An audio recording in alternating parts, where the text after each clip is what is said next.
అయినప్పటికీ కూడా స్త్రీ మోసగింపబడ్డది. ఇక్కడ స్త్రీ యొక్క మోసము ద్వారాగా ఆదాము శిక్షింపబడ్డాడు. ఆదాము ఉన్న చోటన అవ్వ ఉంటే ఈ సమస్యలు రావు. ఆదాము ఉన్న చోటన అవ్వ లేదు. ఆదాముని అవ్వని దగ్గర పెట్టాడు. సంతోషంగా జీవించిందని దేవుడు చెప్పి విడిచిపెట్టి అయినా వెళ్ళాడు. కానీ ఆదాము ఆయన ఒక క్రమంలో విన్నాడు, దేవుని మాటకు లోబడ్డాడు. కానీ అవ్వ తోటంతా తిరిగింది. దేవుడు అన్నాడు, ఏమీ తిరగొద్దు, మీ తోటలో ప్రతి పండును మీరు తినొచ్చు, చక్కగా మీరు తినండి, అభివృద్ధి పొందండి అని చెప్పాడు. ఈ యొక్క స్త్రీ యొక్క మోసము వలన, స్త్రీ యొక్క మోసము వలన ఆదాము కూడా మోసపోయాడు.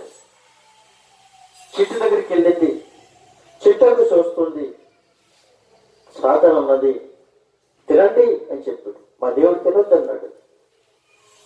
తింటే మీ కళ్ళు తెరబడతాయని చెప్పాడు సాతాను గారు. తినేసింది. తినేసి తన భర్తకు పట్టుకొచ్చి ఇచ్చింది. ఎక్కడిది ఏంటి అని అడగలేదు మారా తండ్రి, తినేసాడు. అవ్వ ఎలాగైతే మోసపోయిందో ఆదాము కూడా అలాగే మోసపోయాడు.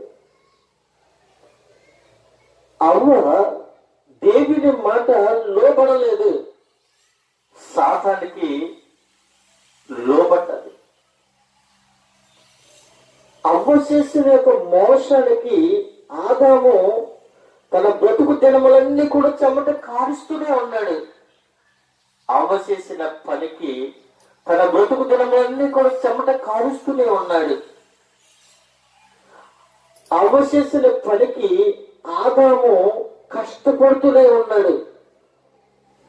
అవ్వ చేసిన పనికి గచ్చు పొదలో నరుక్కుంటూ ఉన్నాడు. ఎవరు చేసిన పనికి?